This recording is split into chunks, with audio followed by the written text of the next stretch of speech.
Subscribe करें और bell दबाएं ताकि कोई खबर रह न जाए।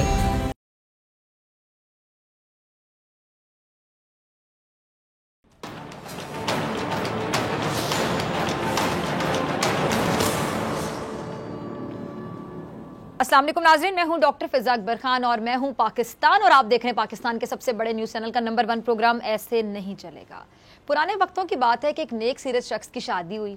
शादी के बाद वो आदमी अपनी अहलिया को लेकर घर रवाना हुआ। रास्ते में दरिया पार करने के लिए वो कश्ती में सवार हुए। अच्छा, कश्ती जब दरमियान में पहुंची तो अचानक तूफान आ गया और जो कश्ती है वो हिचकोले खाने लगी। ये देखकर उस नेक और पारसा शख्स की अहलिया खौफजदा हो गई और वो आदमी इत्मीनान से बैठा रहा। उस खातून ने गुस्से में उससे कहा कि आप कुछ करते क्यों नहीं है। ये सुनकर उस शख्स ने तलवार निकाली और उस खातून की गर्दन पर रख दी। ये सब देखकर वो जो बीवी है वो तूफान को भूल गई और बात टालने के लिए हंस पड़ी कि ये आप कैसा मजाक कर रहे हैं। शौहर ने कहा कि अभी तो तुम्हें बहुत डर लग रहा था, अब तुम्हें नहीं लगता कि मैं तुम्हारा गला काट दूंगा। तो उस खातून ने कहा नहीं, क्योंकि मुझे आप पर और आपकी मोहब्बत पर एतमाद है। अब ये जवाब सुनकर शौहर ने कहा कि जैसा एतमाद तुम्हें मेरी मोहब्बत पर है, ऐसा ही मुझे अल्लाह की मोहब्बत पर एतमाद है। वो चाहे तो तूफान रोक ले और चाहे तो कश्ती डुबो कर भी हमें बचा ले। अब इस कहानी का नाज़रीन सबक क्या है? सबक ये कि बात सारी एतमाद की है, एतबार की है। एतमाद जितना पुख्ता होता है, ताल्लुक भी उतना ही मजबूत होता है। अब मुल्क की मौजूदा सूरत हाल आपको याद आ रही होगी। यहाँ पर क्या देख रहे हैं आप इस वक्त? जो सियासी सूरत हाल है, बदएतमादी का खेल नए नए मंजर दिखा रहा है। हर रोज़ नई कहानी आपके सामने आती है। अब PDM इत्तेहाद जो क्यों बना था? हुकूमत को गिराने के लिए बनाया गया था, लेकिन अब बर्बादी की तस्वीर बनता दिखाई दे रहा है। वजह क्या हुई? बदएतमादी, एतमादी नहीं एक दूसरे पर। और बदएतमादी की वजह से ANP तो बाकायदा PDM को तलाक दे चुकी है या फिर कह ले कि खुला ले ली और राहें जुदा कर ली।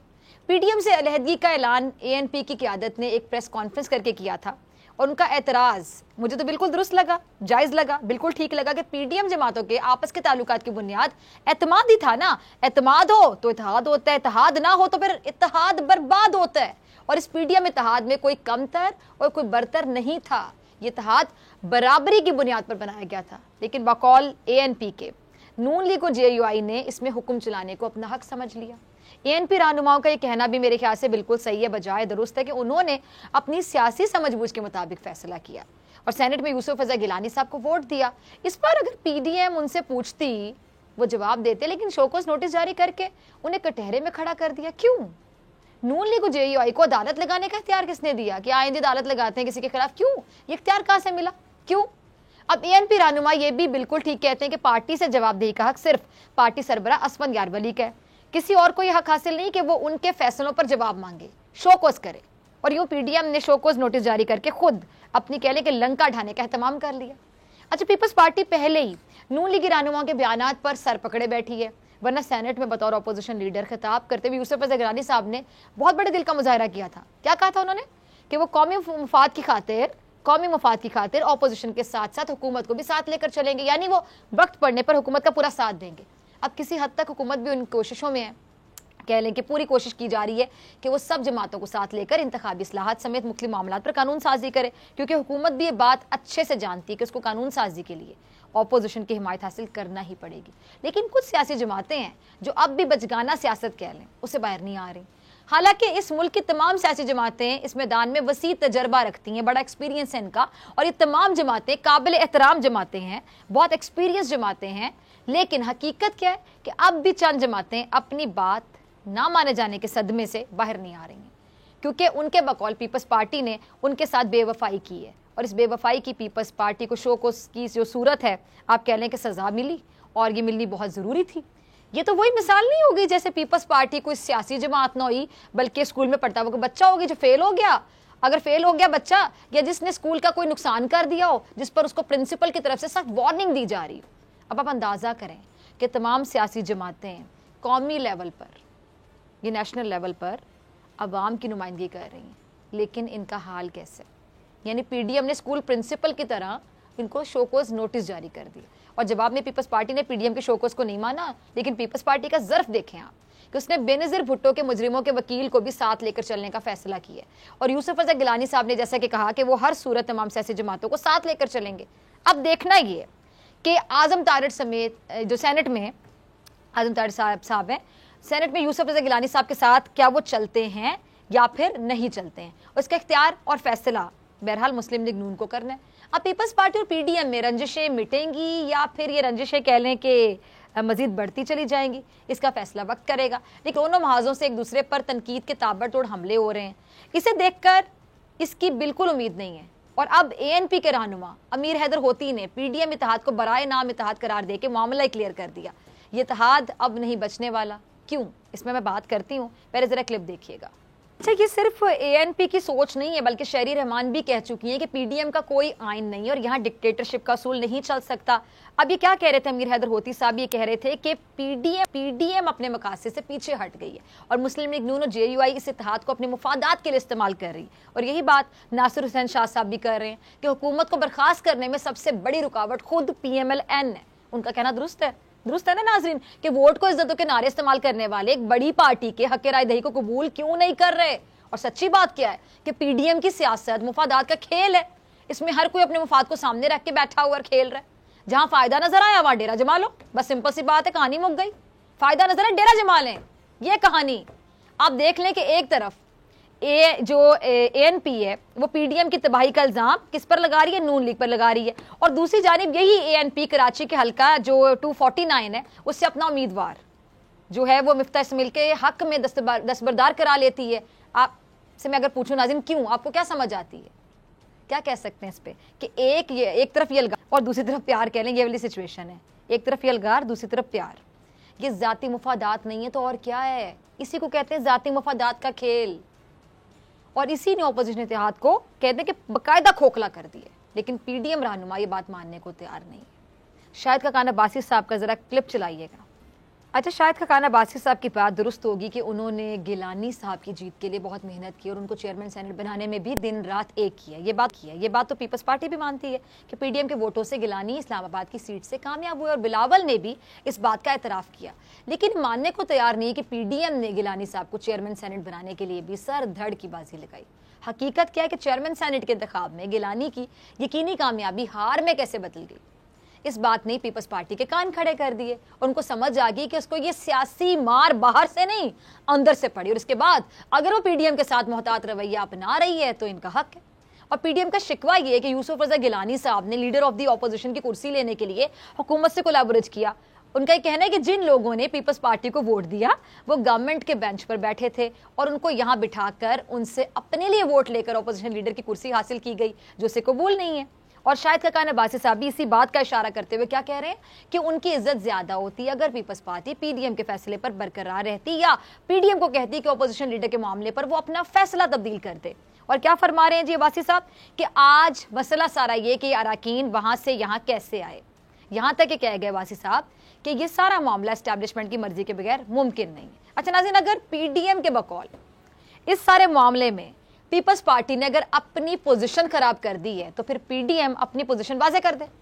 अगर पीडीएम को इस बात का यकीन है कि पीपल्स पार्टी एस्टैब्लिशमेंट के साथ मिल गई और वो उसी के इशारे पे चल रही है, अगर इनको ये, तो फिर शोकोज नोटिस भेजने की बजाय डायरेक्ट पीपल्स पार्टी को ऑपोजिशन इत्तेहाद से बाहर कर देना, बाहर कर दें, क्लियर कर दें अपनी पोजीशन। पीपल्स पार्टी ने अगर पीडीएम का एतबार तोड़ा है तो फिर पीडीएम की आला क़यादत अपने आप को मजीद सियासी नुकसान से बचा ले। अगर पीपल्स पार्टी पीडीएम के सियासी कामों में रुकावट बन रही है और अगर पीडीएम महज ये जो मफरूजों पर पीपल्स पार्टी पर एस्टैब्लिशमेंट का क्या कहें कि जी आलाकार बनने का इल्ज़ाम लगा रही है, तो या फिर वो अपने इल्ज़ामात से पीछे हट जाए या फिर अपने इल्ज़ामात का सबूत देकर अपनी बात को दुरुस्त साबित कर ले। और सबूत जब मांगे जाते हैं फिर तो गायब हो जाते हैं यहाँ लोग, फिर तो फरार हो जाते हैं, कोई जवाब नहीं होता इनके पास। ऐसा करने से कौम भी समझ जाएगी, अगर आप सबूत देते हैं कौम समझ जाएगी कि कौन सच बोल रहा है, कौन सही है और कौन गलत है।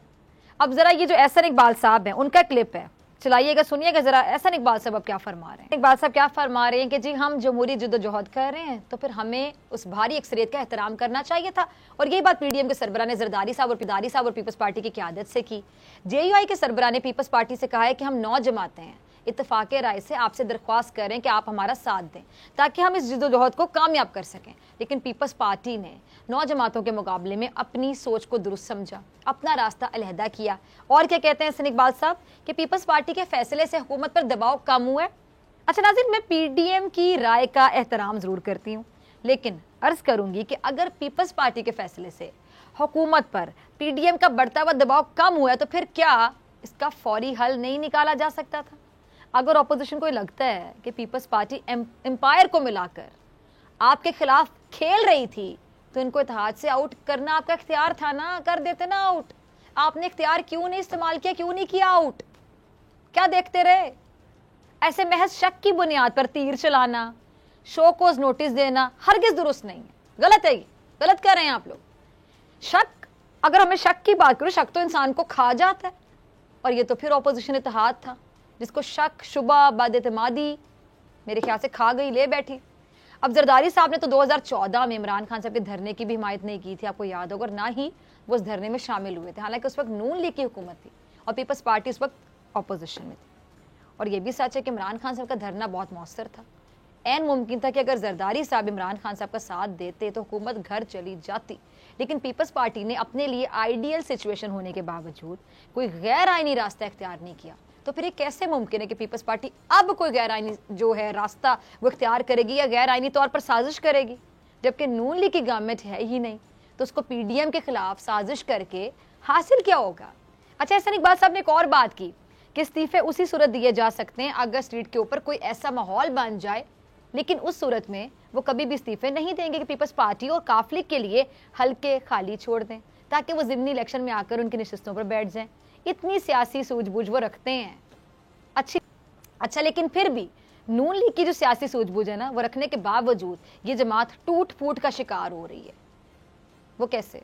ये राजा परवेज अशरफ साहब का क्लिप है, जरा देखिएगा, समझिएगा। अच्छा, अब खबरें क्या गर्म है कि जी जो कायद नून लीग पार्टी में बढ़ती जो धड़ेबंदी है उन पे बहुत ज़्यादा परेशान है, और नवाज शरीफ साहब ने धड़ेबंदी के खात्मे के लिए बाख्तियार कमेटी बनाने का फैसला भी कर लिया है। पार्टी में जो अंदरूनी तकसीम है उसकी वजह से पार्लिमानी पार्टी के इजलास से भी अरकान गायब रहने लगे हैं, और बलोचिस्तान में नून लीग का जो ढांचा है वो भी मुकम्मल नहीं हो सका। और तो और सिंध में नून लीग 3 हिस्सों में तकसीम नजर आ रही है, और इस बात का भी खदशा है कि सिंध में तकसीम के सबब मिफ्ता इस्माइल को ज़िमनी इलेक्शन में शिकस्त भी हो सकती है, और ये बात नून लीग के कायद के इल्म में भी लाई जा चुकी है। पार्लियामेंट के अंदर भी शाहिद खाकान अब्बासी साहब और साद रफीक के ग्रुप्स बन चुके हैं। नून लीग की ज़राए ये भी पता दे रहे हैं कि जी नून लीग के कायद ने शाहिद खाकान अब्बासी से धड़ेबंदी पर इजहार नाराज़गी भी किया। अब लग ऐसा रहा है कि जैसे नून लीग अपनी अंदरूनी जो कहने की जग हसाई पर पर्दा डालने के लिए पीपल्स पार्टी को अपोजिशन तहरीक की नाकामी का जिम्मेदार करार दे रही है। और शायद यही वजह है कि राजा परवेज अशरफ साहब क्या कह रहे हैं कि सोची समझी साजिश के तहत नून लीग पीपल्स पार्टी पर हमला आवर हो रही है, और अभी तक हमने तो लबकुशाई नहीं की कि उन्हें कुछ नहीं कहा। ये लोग कहते हैं कि बाप के लोगों से 3 वोट ले लिए, इनके पास कितने वोट हैं? अच्छा, चंद दिन से अजीब फजा बनाई जा रही है बिका। अब पाकिस्तान पीपल्स पार्टी को किस वजह से अंडर प्रेशर करने की कोशिश की जा रही है? ऐन मुमकिन है कि राजा परवेज अशरफ साहब के सवाल का जवाब नून लीग के अंदरूनी जो खलिश है वो, जिसको छुपाने के लिए पीपल्स पार्टी पर वार किए जा रहे हैं और पीपल्स पार्टी के खिलाफ एक बयानिया बनाया जा रहा है। पार्टी ये समझती है कि मुस्लिम लीग नून उसके खिलाफ अपना बयानिया बेच सकेगी, तो फिर उसके पास भी कहने को बहुत कुछ है, बहुत कुछ कहने को। तो कमर जमान कायरा साहब के पास भी बहुत कुछ है। कायरा साहब कुछ कह रहे हैं, जरा उनका क्लिप चलाइए। कमर जमान कायरा साहब नून लीग और JUI के जो रवैये हैं उन पर बरहमी का बाकायदा इजहार कर रहे हैं, और आज यूसुफ रजा गिलानी साहब भी कह रहे हैं कि नून लीग खुद इस्तीफे नहीं देना चाहती और सारा मलबा पीपल्स पार्टी पर गिराना चाहती है। अब अगर देखा जाए नाज़रीन कि पीपल्स पार्टी पर फ्रेंडली ऑपोजिशन के इल्जाम तो लगाए जा रहे हैं, जबकि दूसरी जानिब खबरें क्या है कि PDM की 2 बड़ी जमातें जमीयत उलमा इस्लाम और पीपल्स पार्टी लाड़काना में एक दूसरे के आमने सामने आ गई हैं। JUI ने हुकूमती जमात PTI से मिलकर लाड़काना में पीपल्स पार्टी के खिलाफ नया अवामी इत्तेहाद तश्कील दे दी है। दोनों पार्टियों के रहनुमाओं ने पीपल्स पार्टी मुखालिफ इत्तेहाद का दायरा कार डिवीजन की सतह पर फैलाने पर इत्तेफाक किया है। अब देख लें, आप जरा देख लें नाज़रीन कि फ्रेंडली ऑपोजिशन आखिर कर कौन रहा है। पंजाब के अंदर मुस्लिम लीग नून ने PTI के साथ मुकमुका करके सेनेट में अपनी सीटें बचा ली हैं। पीपल्स पार्टी इसको आपस की कहने के बंदर बांट करार दे रही है। अब नून लीग और JUI अपने अपने अंदाज से कहने के फ्रेंडली ऑपोजिशन कर रहे हैं, लेकिन नून लीग को फिर भी पीपल्स पार्टी से शिकवे गिले कि वो शिकवे गिले मुक ही नहीं रहे, चले जा रहे हैं। हालांकि मीडिया से गुफ्तगू में एक लीगी रहनुमा ने बाकायदा एतराफ़ किया कि नून लीग के कायद के आलमी जमहूरी ताकतों से राब्ते हैं। अब एक तरफ अगर कोई एम्पायर मिलाकर खेले तो गलत है, और खुद ये काम किया जाए तो सही होगा। जाहिर बात है, खुद करेंगे तो फिर सही होगा, ऐसा थोड़ी होता है। इसीलिए अब जो बदएतमादी है और ये दोगलापन है, दोगली सियासत, इसका व्यापार मेरा नहीं ख्याल कि ये ज्यादा चलेगा। अब ऐसे नहीं चलेगा। मिलते हैं ब्रेक के बाद। ब्रेक के बाद मेरे साथ मौजूद होंगे कमर जमान कायरा साहब।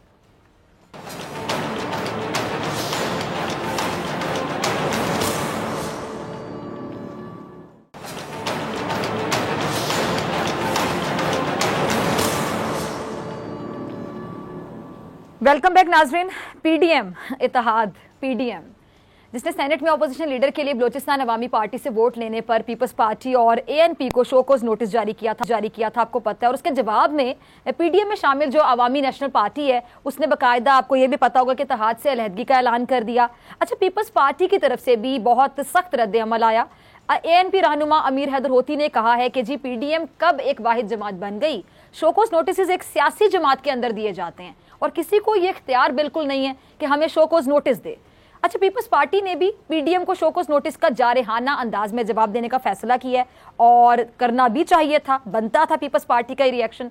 अब बिलावल जरदारी साहब ने पीडीएम में शामिल बाज़ जमातों के रवैये पर बाकायदा जो इज़हार अफसोस किया है। क्या कहना था बिलावल साहब का कि कुछ जमातें ऑपोजिशन के खिलाफ ऑपोजिशन करना चाहती हैं। जरा गौर कीजिए उनके जुमले पे कि कुछ जमातें ऑपोजिशन के खिलाफ ऑपोजिशन करना चाहती हैं, जिसका फायदा किसको होगा? उनका कहना है कि हुकूमत को होगा। बिल्कुल सही कहते हैं, हुकूमत को होगा। उनका यह भी कहना था कि किसी को यह हक नहीं पहुंचता कि वो किसी दूसरी पार्टी को शोकोज नोटिस भेजे, हम अपना लाहेअमल या स्ट्रैटेजी खुद तैयार करेंगे। अच्छा नाज़रीन, बिलावल भुट्टो जरदारी के एक बयान पर रद्द अमल देते हुए हसन इकबाल साहब है, उन्होंने कहा है कि बिलावल भुट्टो जरदारी को ऐसे बयानात नहीं देने चाहिए जिनसे उनकी जमात को नुकसान हो। बिलावल भुट्टो जरदारी की इतनी उम्र नहीं है जितना हमारा तजर्बा है सियासत में। अब देखना है कि क्या एएनपी की तरह पीपल्स पार्टी भी पीडीएम से अलहदगी का ऐलान करती है या फिर शोकोज नोटिस का पीडीएम के सरबरा को अंदाज में जवाब देती है।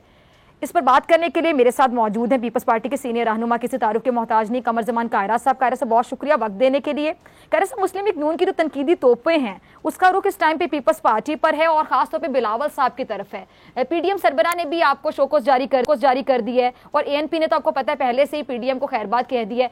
अब पीपल्स पार्टी अब भी क्या पीडीएम में रहने की ख्वाहिशमंद है? क्योंकि मैंने बिलावल साहब को जब भी सुना वो अक्सर ये बात करते हैं कि जी अगर ये इत्तेहाद टूटता है तो ये हम हुकूमत को बेसिकली फायदा देंगे और हुकूमत को गिराने के लिए इत्तेहाद बना था। लेकिन क्या ये बात बिलावल साहब या पीपल्स पार्टी के अलावा बाकी जमातों को समझ नहीं आती? शोकोज नोटिस जारी करने वालों को समझ नहीं आती कि हम इन द एंड फायदा किसको देंगे? हुकूमत को देंगे जिनके खिलाफ हमने इत्तेहाद बनाया था। देखिए फिजा, मसला ये है, एक तो हमें पहले दिन से बार बार कह रहे हैं कि हमें जो बातें मीटिंगों के अंदर करनी चाहिए वो मीडिया के जरिए मैसेजिंग नहीं करनी चाहिए।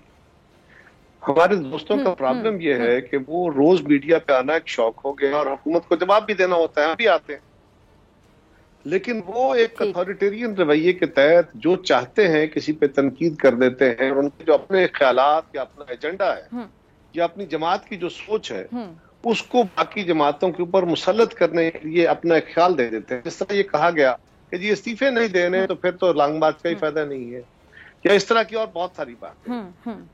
जहां तक ऐसे इकबाल साहब का ताल्लुक है, मुझे बड़ा अफसोस है, मैं ऐसे अल्फाज इस्तेमाल नहीं किया करता, लेकिन मैं बिलावल साहब के बारे में उनके जो कमेंट्स हैं मैं मजम्मत करता हूँ इस बात की, और उनको चाहिए कि वो अपने अल्फाज का चुनाव मुनासिब करें, वरना किसी की आदत बच के नहीं रहेगी और ये बड़ा बदनसीबी का दौर होगा।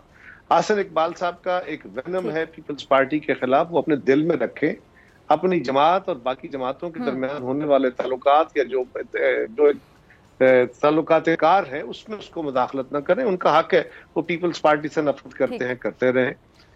तीसरी गुजारिश है कि हमने क्या कहा, जी पीपल्स पार्टी बिल्कुल एएनपी के, मैं जाती तौर पे पीपल्स पार्टी का मौकफ तो पीपल्स पार्टी की क़यादत सीसी के साथ मशावरत के बाद देगी और यकीनन सख्त देगी, यकीनन सख्त देगी, लेकिन उसका तरीकाकार क्या होता है मुझे नहीं पता।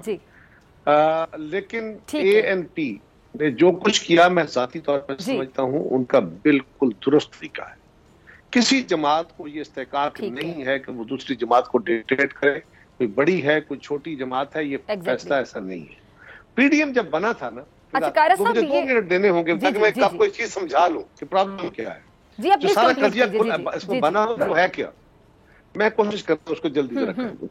तो हमारा कोई बुनियादी असूल जी तय आप टाइम हुए थे। लीजिए, जिस तरह मर्जी कंप्लीट कीजिए जी। Thank you. हम कोशिश कर रहे थे कि इस हुकूमत को जाना चाहिए। पहले तो हमने कोशिश की कि हुकूमत चले, जब तय हो गया कि ये नाकाम हुकूमत है, कोई मुल्क को मिसाइल में इजाफा कर रही है, तो हमने एक बाकायदा मीटिंग की। कई मीटिंगों के बाद एक फाइनली एक इत्तेहाद बना पीडीएम के नाम से, और उसका एक चार्टर लिखा गया कि ये हुकूमत क्या किस किस सजाब बन गई है, इस हुकूमत का जाना जरूरी है, और इसके जाने के लिए क्या क्या इकदामात उठाएंगे। उन 26 पॉइंट्स पे सारी जमातों ने दस्तखत किए, बशमूल पीपल्स पार्टी, एएनपी, जेयूआई, मुस्लिम लीग और बाकी सारी जमातों। अब हमारे दोस्तों ने उसमें हमने काम शुरू किया, हमने जलसे किए, जुलूस किए, रैलीज की, इनके खिलाफ असेंबलियों के अंदर पे प्रेशर बिल्ड किया। अब फिजा इसमें हुआ यह है कि हमारे कुछ दोस्तों का, ये मुस्लिम लीग वाले साथियों का, इनका रवैया ये हो गया है कि ये जो चीज अपने तौर पे समझते हैं, अपना एजेंडा उसको बाकी जमातों के ऊपर मुसल्लत कर देते हैं। मौलाना फजलुर रहमान साहब के साथ बड़े अदब से मैंने हमेशा उनको भी कहा, मुस्लिम लीग वालों को भी कहा कि भाई आपने जो बातें करनी है वो कमेटी लेवल पे या सरबराही लेवल की मीटिंग्स के अंदर किया करें। ये मीडिया के जरिए मैसेजिंग करके आप प्रेशर बिल्ड करते हैं, मुनासिब नहीं है। ये फरमाइए, हमारा तयशुदा स्केड्यूल लिखा हुआ मुआहदा है कि हमारे दरमियान पीडीएम में जो फैसले होंगे वो इत्तेफाक राय से होंगे। कोई एक जमात छोटी हो बड़ी और बनता हो, भी ये इत्तेफाक राय बिल्कुल, क्योंकि तमाम पार्टीज एक पेज पर थी, तो सबकी राय बनती है। हाँ, तो ये लिखा हुआ है। अच्छा कायरा साहब, एक सवाल मेरे ज़हन में, ठीक है, अब आपकी बात से एक सवाल मेरे ज़हन में और देखने वाले नाज़रीन के ज़हन में यकीनी तौर पर आया होगा। आखिरी बात फिजा, जी आपके सवाल से पहले आखिरी बात जी कायरा कि अगर तो हम ये कह रहे हैं कि उस चार्टर से बाहर निकल कर कोई बात करें तो हमारा कसूर है। अगर हम कह रहे हैं कि जनाब हम इत्तेफाक राय को तोड़ रहे हैं, हम किसी बात से एग्री कर गए थे, ये जो कहा जाता है कि हमने वोट ले लिया उसकी बुनियाद पे उससे बाप से, पहली बात तो ये वो सेनेटर्स बाप के मुंतखब सेनेटर्स नहीं है। 26 मेंबर्स हमारे पास थे, 26 ही मुस्लिम लीग के साथ थे, और उसमें एक मेंबर मुस्लिम लीग के डिफेक्टर हैं दिलावर साहब, जो बाप के नहीं है। सही 26 वोटों की सूरत में भी हमारा हक इसलिए था कि हम सिंगल लार्जेस्ट पार्टी है, और प्रिंसिपल ये है। उन दोस्तों ने कहा कि हम अपोजिशन में बैठना चाहते हैं, हम उनके वोटों की बुनियाद पे नहीं आए। 26 वोटों में 21 वोटों वाली जमात का ये हक है, इस्तेहकाक है, ट्रेडिशन है, लॉ है, प्रैक्टिस है, हम उसकी बुनियाद पे आ गए। एक वोट दिलावर साहब का आ गया, हमारे 27 हो गए, फिर भी हम, तो हमें उनके वोटों की जरूरत नहीं थी। लेकिन अगर कोई लोग कहते हैं कि हम आपके साथ बैठना चाहते हैं, हम उनकी बुनियाद पे नहीं आए, हमारी विक्ट्री उनकी बुनियाद पे नहीं है।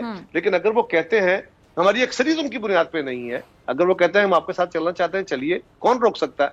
अब हमारे दोस्तों का ख्याल यह है, जिस तरह एएनपी ने कहा कि हम किसी के जाती एजेंडे को आगे लेके नहीं चल सकते। वो अगर अपने तौर पे बैठ के कोई एजेंडा अपना बना लेते हैं और हमसे मशावरत भी नहीं करते। देखिए ना, एक उन्होंने मीटिंग की है जो शाहिद खाकान साहब ने की, मौलाना फजलुर रहमान साहब तो अलील हैं, उनके बाद राजा परवेज अशरफ साहब सीनियर वाइस प्रेसिडेंट है, आपने उनको पूछा नहीं है।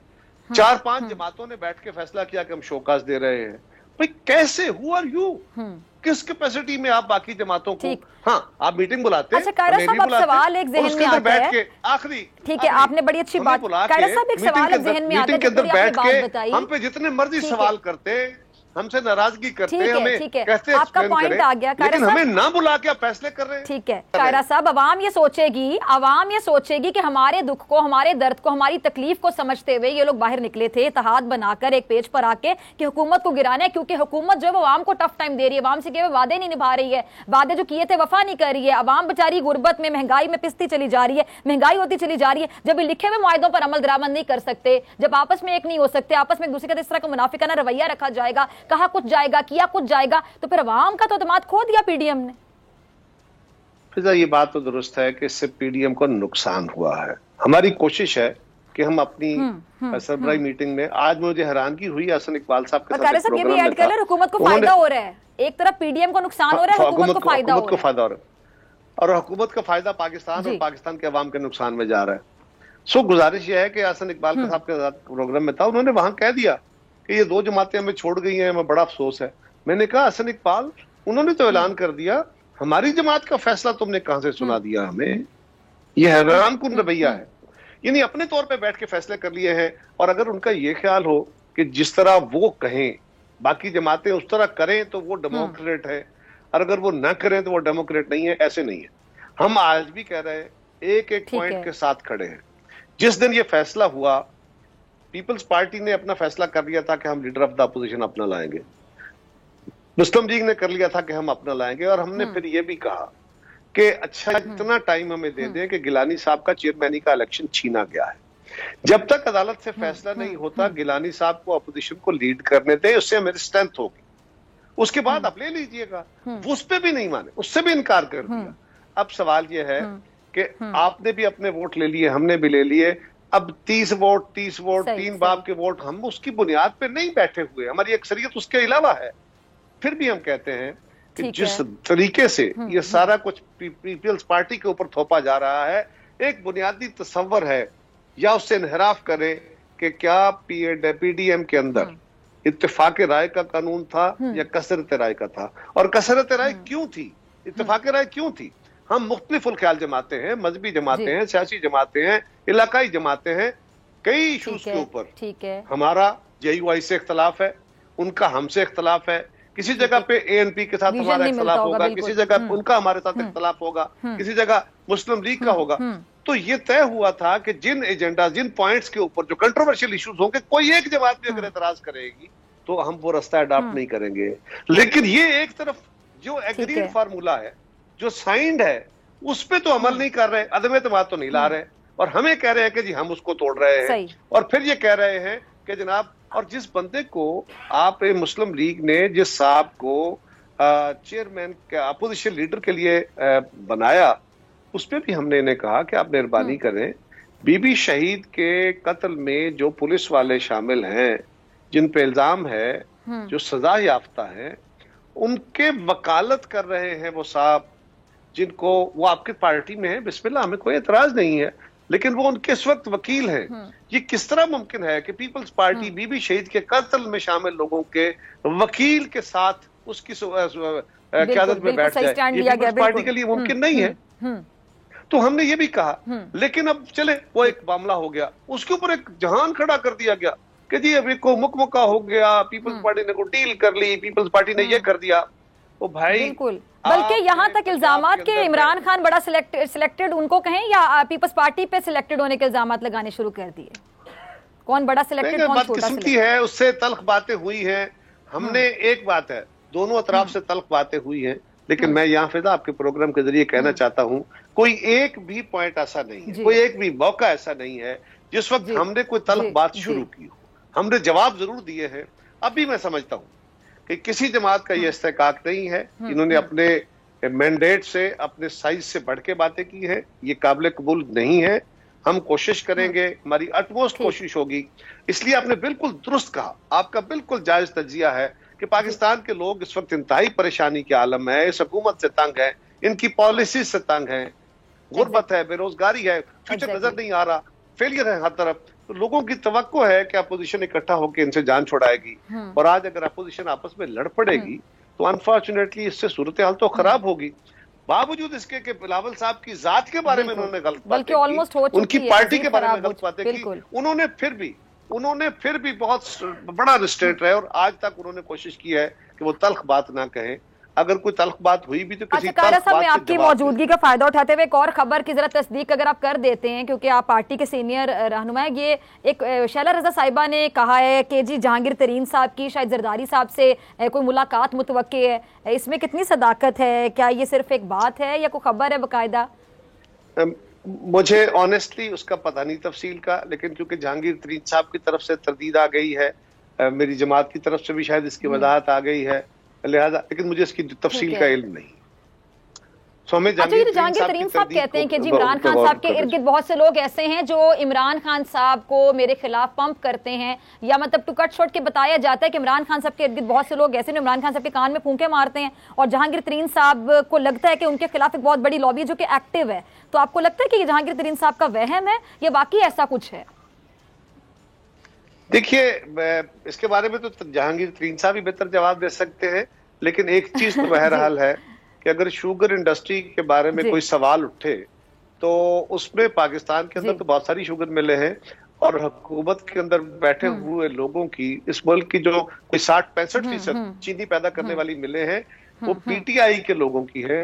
और उसमें अगर सिर्फ जहांगीर तरीन साहब का नाम आए, उनके बेटे का नाम आए, उनके खिलाफ इंक्वायरीज हो, तो फिर उनको ये एतराज करने का तो हक है ना कि मैं बर्दाश्त करके बैठा हूं, मैं साइड लाइन होके बैठ गया था, ठीक है, आप मुझे बुलाते हैं तो मैं आ गया हूं, और अब आप आके मुझे ही टारगेट करना शुरू कर देंगे। तो ये आज वो उन्होंने किसी पेशी पे गए, वहां भी उन्होंने ये बात की है कि मेरे सब्र को ना आजमाएं। ये उनका हक तो हासिल है पीटीआई की हुकूमत बनाने में, पीटीआई को यहां तक लाने में, जहां इमरान खान का बहुत रोल है, वैसे तो सेलेक्टर्स का बहुत बड़ा रोल है, लेकिन जहांगीर तरीन का भी पॉलिटिकली बहुत बड़ा रोल है। तरीन साहब ने बड़ा रोल अदा किया पीटीआई की कैंपेन में, इनकी हुकूमत बनाने में, और लोगों का भी रोल था, ये नहीं है कि बाकी लोगों का नहीं था, और लोगों का भी था। सेलेक्टर्स ने भी बड़ा कमाल किया था, लेकिन उनका भी बड़ा वाज़ेह रोल था। उसको इस तरह करने से यकीन बंदे का दिल तो टूटता। इस तरह का इशारा देना कि जी मेरे सब्र को ना आजमाया जाए, फिर उनका किरदार भी रहा पार्टी में, इमरान खान साहब के बहुत करीबी लोगों में, अगर मैं कहूँ तरीन साहब आते थे तो आप अग्री करेंगे, तो अगर वो यहाँ तक कहने पे आ जाए कि मेरे सब्र को ना आजमाया जाए, तो उसको हम पंजाबी में तड़ी भी कह सकते हैं, यानी कोई किसी को कहना चाह रहा है कि मेरे सब्र को ना आजमाया जाए, क्योंकि कहते हैं कि जब आपका बहुत प्यारा दोस्त आपके खिलाफ हो जाए, या वो दोस्ती की सफ़ों से निकलकर दुश्मनों के सफ में शामिल हो जाए, या बिल्कुल आपके मुखालिफिन में चला जाए, या वैसे सामने खड़ा हो जाए, तो वो आपके लिए बहुत नुकसानदेह हो सकता है, क्योंकि आपके कट्टे चिट्टे खोल सकता है, उसको आपके बारे में तमाम चीजें पता होती हैं, आपके तमाम राज उसके पास होते हैं। देखिए, मैं जितना जहांगीर तरीन साहब को मैं जानता हूं, वो बड़े सब्र वाले बंदे हैं, वो आसानी के साथ इस लेवल तक नहीं जाएंगे। अगर उनको बहुत ज्यादा तंग ना किया गया तो वो अपनी नाराजगी को अपने सीने में छुपा के बैठ जाएंगे, या उसको दबाए रखेंगे। लेकिन अगर बहुत ज्यादा तंग किया, उनका सांस ही बंद करने की कोशिश की गई, तो फिर वो बहरहाल चश्मदीद को वो बहुत वाकयात के हैं, सारी हकायक का उनको इल्म है, और वो घर का बेदी जो होता है वो नाराज हो जाए तो नुकसान तो बहुत बड़ा करता है। लेकिन मैं समझता हूं कि ये पाकिस्तान के लोगों के लिए और पीटीआई के लोगों के लिए लम्हा फिक्रिया है। मैं ये कह रहा हूं कि ये जो पीटीआई के लोग हैं उनके लिए भी लम्हा फिक्रिया है कि अगर जहांगीर तरीन से कोई नहीं बन सकती इमरान खान की, तो फिर बाकी क्या बेचते हैं। अच्छा, कह रहे साहब इर्द गिर्द इमरान खान साहब के कुछ ऐसे लोग भी हैं जो कि इलेक्टेड नहीं हैं, मतलब उनमें बेशुमार लोगों के नाम आते हैं, मैं किस किस का नाम कहाँ से शुरू करूँ, कहाँ पे ख़त्म करूँ, जिनमें से कुछ इलेक्टेड लोगों को बड़े प्रॉब्लम्स होते हैं, बड़े मसाइल का सामना करना पड़ता है, और ऑफ कोर्स होना भी चाहिए। मैं उनकी बात से एग्री करती हूँ कि जब आप इलेक्शन में खड़े होते हैं, आप हल्कों में जाते हैं, आप मतलब फ्रंट पर होते हैं, और अगर कोई पैराशूटर की तरह आके बैठ जाए जिसने कभी इलेक्शन नहीं लड़ा, जिसको पता नहीं है कि हल्के में जाना कैसे है, जो लोगों को जवाब दे नहीं है, तो ऐसे लोग बड़ा टफ टाइम देते हैं इलेक्टेड लोगों को, क्योंकि वो खान साहब के इर्द गिर्द रहते हैं, उनके करीबी लोगों में शामिल हैं। तो ऐसे लोगों की वजह से जो इलेक्टेड लोग हैं उनको मसाइल का सामना करना पड़ता है। आपको क्या लगता है कि पीटीआई गवर्नमेंट के वीकनेस की या उनकी वीक होने की ये भी एक वजह है? देखिए, जो हुकूमतें होती है ना हमारे मुल्कों में, हुकूमतों के बेशुमार मसाइल होते हैं, और आपको कई दफा टेक्नोक्रेट्स या जो मुख्तलिफ शोबों के एक्सपर्ट होते हैं जो नॉन इलेक्टेड होते हैं, आप उनको लेते हैं। सेनेट का इदारा बनाने की बहुत सारी वजूहात, जो फेडरेशन का हाउस है उसमें एक वजह यह भी है कि जो लोग कंस्टिट्यूएंसीज में नहीं जीत सकते लेकिन वो जमात की जरूरत है, काबिल आदमी है, उनकी यह अहलियत है, तो आप उनको सेनेट के फ्लोर से ले आते हैं ताकि वो अपना कंट्रीब्यूशन दे सके। ये हर हुकूमत में होता है, लेकिन ये टीम लीडर का कमाल होता है कि वो बैलेंस रखता है। ठीक है, जो नॉन इलेक्टेड लोग हैं, टेक्नोक्रेट्स हैं, उनसे उनका काम लेता है, और जो इलेक्टेड लोग हैं जो आवाम को जवाब दे रहे हैं। मैं क्या नाम, अब नहीं, मैं समझ रहा हूं, शहबाज गिल साहब हैं, उनसे बड़े लोगों को मसाइल हैं, उनसे बड़े लोगों को प्रॉब्लम है। मैं नाम भी ले रही तो मैं डरती तो नहीं शहबाज गिल साहब से, इस तरह के बेशुमार लोग हैं, आप समझ सकते हैं, उनसे उन लोगों को प्रॉब्लम है जो कि मंशे में सियासतदान हैं, जिन्होंने बाल सफेद किए हैं। जी जी, गिल साहब जैसे कैरेक्टर इस हुकूमत में बहुत सारे लोग हैं, बहुत सारे लोग हैं। मैं सिर्फ इतनी गुजारिश करूंगा कि हर हुकूमत के अंदर आपको बहरहाल वज़रा के साथ, इलेक्टेड लोगों के साथ साथ आपने जो टेक्नोक्रेट्स होते हैं या मुख्तलिफ फील्ड्स के एक्सपर्ट्स होते हैं, आपने उनको भी लेके चलना होता है। इसीलिए आइन ने आपके लिए या कानून के अंदर स्पेशल असिस्टेंट्स की या एडवाइजर टू प्राइम मिनिस्टर की जगह रखी गई कि जो लोग इलेक्टेड नहीं है लेकिन वो प्राइम मिनिस्टर के एडवाइजर के तौर पे कॉन्स्टिट्यूशनली 5 जगह रखी गई, फिर स्पेशल असिस्टेंट्स की जगह रखी गई। तो लेकिन ये काम टीम लीडर का, वजीर आजम का होता है कि वो उन नॉन इलेक्टेड लोगों को बाकी के ऊपर मुसल्लत ना करे, वरना जो इलेक्टेड लोग होते हैं, जो गरीब सारी उम्र मार खा रहे होते हैं, जो लोगों के पता नहीं किसके तरले करके कितने मुश्किलात से गुजर के आए होते हैं, और फिर जाके उन्होंने लोगों को जवाबदेही करनी होती है। और जो हुकूमत वहां बैठी होती है, उस हुकूमत के बनाने में उन लोगों का रोल होता है, नॉन इलेक्टेड लोगों का नहीं होता। वो चलाने वाले जरूर हो सकते हैं, चलाने में मुबैदो मुआवन हो सकते हैं, लेकिन हुकूमत बनाने में इलेक्टेड लोग ही होते हैं। ये तो ये टीम लीडर के नालायकी और फेलियर होता है कि अगर वो इस तरह का माहौल खड़ा करे। अच्छा कायरा साहब, एक आखिरी बात, उसके बाद मुझे आपको शुक्रिया अदा करना, 2 से 2.5 मिनट है। ये जो मुझे बड़ा दुख होता है जब ये बार बार कहा जाता है बिलावल जरदारी साहब को उनकी एज पर, उनकी उम्र पर या कम तजर्बे पर बाकायदा टारगेट किया जाता है, तनकीद का निशाना बनाया जाता है। अभी हाल ही में आपने देखा होगा कि हाल ही में नून लीग के जो सीनियर रहनुमा जिन्होंने बाकायदा सियासत में बाल सफेद किए हैं, वो कह रहे हैं जी बिलावल की तो इतनी उम्र नहीं है जितना हमारा तजर्बा है। खैर मेरा उनके लिए तो तजिया ये कि अगर आपका तजर्बा अभी इस तरह का है, जिसके बाद फिर आप इतने ब्लंडर्स कर रहे हैं, तो फिर ऐसे तजर्बे का क्या फायदा। और बिलावल ने तो इतना स्मार्ट मूव्स, इतने मतलब अपने एटीट्यूड से साबित किया कि शायद चाहे उनकी उम्र कम है, चाहे उनका सियासी तजर्बा कम है, लेकिन इवन देन वो इनसे ज्यादा जहानत का मुजाहरा करते हैं, प्रैक्टिकली सोच समझ के बात करते हैं, बहुत सोच समझ के डिसीजंस लिए जा रहे हैं पार्टी की जानिब से, पीपल्स पार्टी की जानिब से। पीडीएम के मामले में अगर हम देखें तो सबसे ज्यादा मंझी हुई पार्टी अगर कोई है मेरिट पर, मैं तारीफ करती हूँ पीपल्स पार्टी की। अब बिलावल को जो एज पर टारगेट किया जाता है, उम्र के ताने दिए जाते हैं, मैं खुद कम उम्र हूं, मुझे बड़ी तकलीफ होती है सुनकर कि इस तरह तो कोई भी कम उम्र बंदा जो कि अच्छा परफॉर्म कर सकता है, जो कि काबिल है, जो कि एलिजिबल है, जो कि कॉन्फिडेंट है, जो कि परफॉर्म कर रहे, तो ऐसे लोग जो कि उम्र में ज्यादा हो गए लेकिन तजर्बे में अभी भी शायद ज्यादा होंगे, लेकिन फिर भी डिसीजंस में मार खा जाते हैं, तो जब वो टारगेट करते हैं किसी यंगस्टर को एज की वजह से, तो इसको आप क्या कहेंगे? आई होप आप मेरा सवाल समझ गए। फिजा, मैं समझ गया। पहली बात तो यह है कि पीपल्स पार्टी के ऊपर इतराज उठाने के लिए, उसकी क़यादत के ऊपर इतराज उठाने के लिए कोई बहाना चाहिए होता है, और कोई बहाना मिल नहीं रहा तो ये शुरू हो गए उम्र का। पहली गुजारिश यह है कि बिलावल साहब की उम्र को 32 साल के करीब है, एग्जैक्टली नहीं मुझे, लेकिन 32 के करीब है, ज्यादा ये कम है। तो इन दोस्तों को ये शायद इल्म नहीं है कि जुल्फकार अली भुट्टो 24-25 साल की उम्र में वजीर बन गए थे। बीबी शहीद 35 साल की उम्र में वजीर आजम बन गई। उन्होंने कुछ 26 साल की उम्र में पाकिस्तान की सबसे बड़ी जमात को और एक बहुत बड़ी आमरीयत के मुकाबले में उस जमात को संभाला था, चलाया था, लीडरशिप दी थी, और सारी स्ट्रगल करके उस सारे मार्शल लॉ से जान छुड़ाते हुए तवील लड़ाई लड़के, और 35 साल की उम्र में वो बाकायदा वजीर आजम बन गई और इस्लामी दुनिया की पहली वजीर आजम बनी। इसी तरह दुनिया के और बहुत, मियां नवाज शरीफ साहब भी 30 साल के थे जब वो वजीर बने थे। बहुत सारे लोग और भी हैं। तो फिर आपको क्या समझ आती है कि बिलावल साहब को उम्र के ताने देना, तजर्बे के ताने देना, ये क्या है, क्यों किया जाता है, मकसद क्या है? मैं बताता हूँ। प्रेसिडेंट ओबामा 42 साल की उम्र में सदर बने थे, उससे पहले वो सेनेटर रहे। इसी तरह दुनिया के बहुत सारे लीडर वो हैं जिन्होंने काम करना होता है, उनकी उम्रें यही होती हैं, यहीं से वो स्टार्ट लेते हैं। कुछ मेरी तरह बाल भी सफेद कर लेते हैं, वो मुदब्बर भी नजर आना शुरू हो जाते हैं, लेकिन उनके अंदर की कमजोरियां और उनके अंदर की जहालत खत्म नहीं होती। इसका उम्र से ताल्लुक नहीं है। बिलावल साहब ने परफॉर्म करके साबित किया। पहले दिन जब वो पार्लियामान में नहीं आए, बिल्कुल किया आए थे, उस दिन तो वक्त देख लें, जिस दिन तो वो पार्लियामान की दुनिया ने तारीफ की कि एक स्टेट्समैन लाइक स्पीच है। उसके बाद आज तक इंतहाई तहम्मुल से, इंतहाई तदब्बर से, आप उनके नुक्ता नजर से इख्तलाफ कर सकते हैं, आपका हक है, आप समझते हैं कि चीजें इस तरह नहीं, इस तरह ठीक होनी चाहिए, लेकिन उन्होंने बाकायदा तनकीद करना बिल्कुल नहीं, वो तो सिर्फ उनकी जात को, कद को छोटा करने की बात है। हालांकि इस तरह की तनकीद से तो नहीं होगा। मैं तो ये कह रहा हूं कि बिलावल साहब की उम्र 32 साल है, और 32 साल का ये बच्चा बच्चा कह के सिर्फ उनकी तौहीन की जाती है, तज़यीक करने की कोशिश की जाती है, जिस तरह बीबी के साथ भी हुआ था। उनके ऊपर भी बहुत सारे इस तरह की जो स्ट्रिक्चर्स पास करना, तंजिया जुमले करना, इसीलिए हम कहते हैं कौन सा लीडर है जी जिस पे एतराज नहीं हो सकता। लेकिन मैं सिर्फ इतना ही कहता हूं कि कुछ लोगों के बाल सफेद भी हो जाते हैं, दाढ़ियां सफेद भी हो जाती है, वो 70 साल के भी हो जाते हैं, वो किसी काम के नहीं होते, और जो काम के होते हैं वो कहते हैं ना कि वो पालनों में भी अपना आप दिखा रहे होते हैं।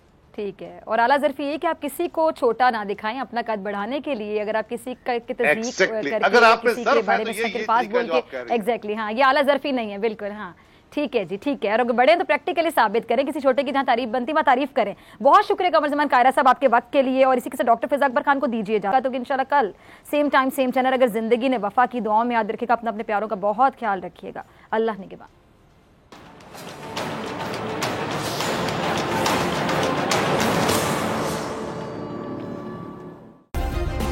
सब्सक्राइब करें और बेल दबाएं ताकि कोई खबर रह न जाए।